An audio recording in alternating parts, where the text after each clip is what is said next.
Hello YouTube. So a subscriber of mine named Jcrebel has asked me to take a look at a passage from Thus Spoke Zarathustra. It's a passage. Um, Zarathustra is a really difficult work. First of all, um, uh, before I take a look at the passage, I just want to explain why. There's tremendous hermeneutic difficulties when taking this work apart. And the reason why is that Nietzsche is not simply signing this text, right? It's not out of Nietzsche's mouth, right? Nietzsche rather invents a character called Zarathustra and puts things into Zarathustra's mouth. So the relationship between whatever Zarathustra says and Nietzsche's philosophy is unclear. There's lots and lots of readings of Zarathustra. There are lots of ways to approach the text. There's lots of things that you can do with it. So in some sense, I'm going to start off by saying I'm totally not qualified to be doing this reading, right?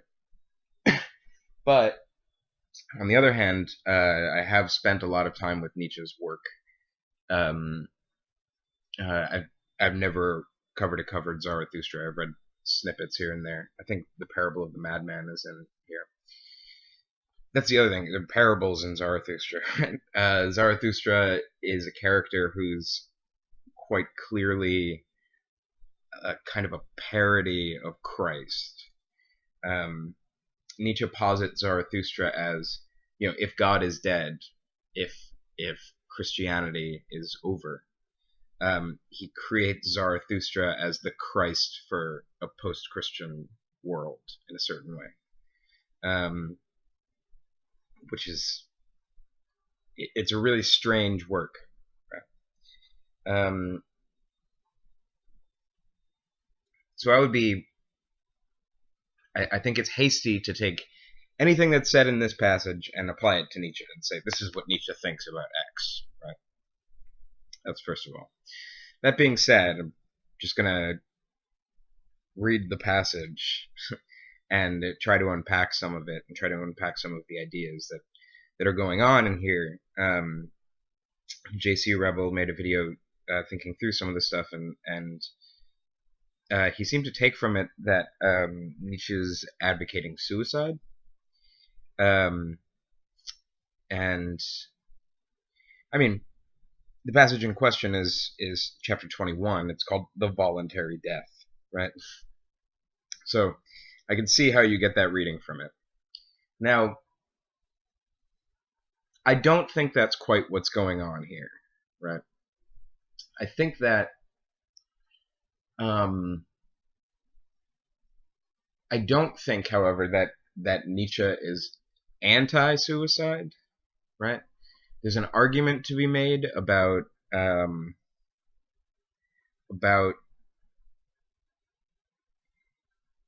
if I am to be considered free, right? If I am considered to be of a strong will, etc.,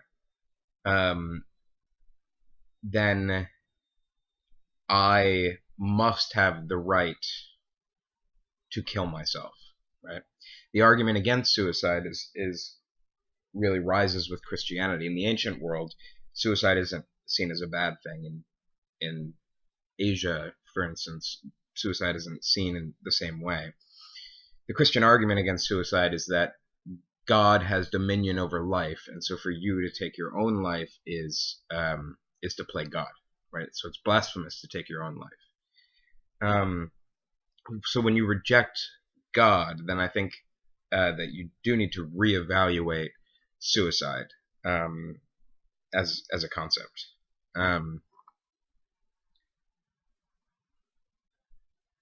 That being said, I don't think that this passage is really about suicide. It begins, "Many die too late and some die too early, yet strange soundeth the precept, die at the right time. Die at the right time, so teacheth So teacheth Zarathustra. Die at the right time. Yes. I mean, this strikes me as something that makes sense. I can think of people who died at the right time, right? Maybe Kurt Cobain is an example of somebody who probably died at the right time. You know, there's something perfect about the time that Kurt Cobain died in relation to his life. I don't mean to cast Kurt Cobain here as a heroic figure, but there's something perfect about his time of death.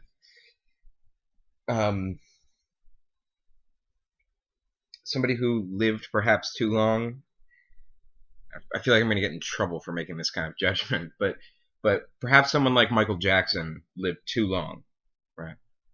I've heard people say that Leon Trotsky lived like 5 years too long, right? We can understand the idea that there are people who simply outlive their reality, who outlive their personhood in a certain way, and then and their utility, like everything that makes their lives meaningful is in the past, and they just kind of linger, right?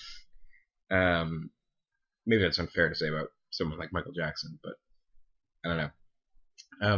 That lingering is what Nietzsche's sort of worried about, right?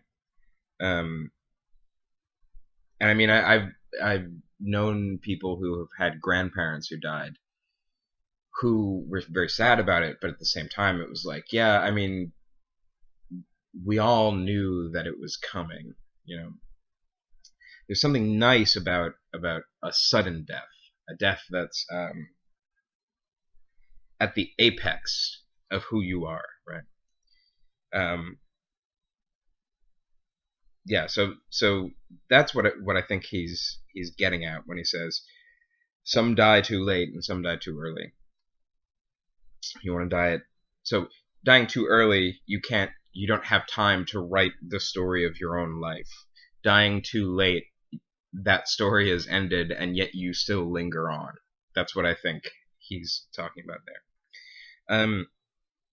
To be sure, he who never liveth at the right time, how could he ever die at the right time? Would that he might never be born. Thus do I advise the superfluous ones.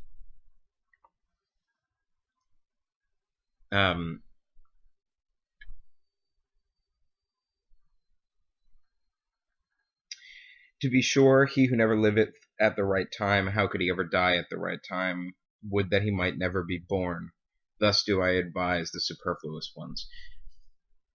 I'm going to cite some base examples during this because I think it's fun. Somebody who lived at the wrong time. I think that makes sense. I think I've met people who've lived at the wrong time, and I always think of there's a great line in Sin City where they're talking about I think that Marv is the character's name. Big hulking dude. I think he's played by Mickey Rourke. And someone is narrating this scene, and they walk by Marv, and he says something like, "People think that Marv is this crazy, unhinged killer or something." He's like, "That's not what he is. People are just misreading him. He just was born at the wrong time. If he was born in Viking times, he would have been right at home, right?" So you can imagine people who are sort of dislocated. They come to adopt attitudes. They come to become people who don't have a place in the world, right? And can't make a place in the world.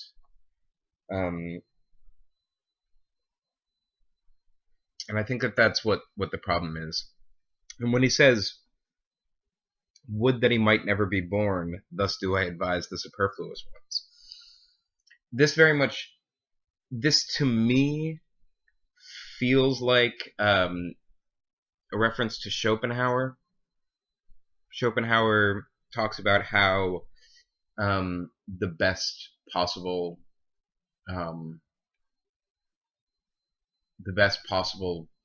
life is to have never been born.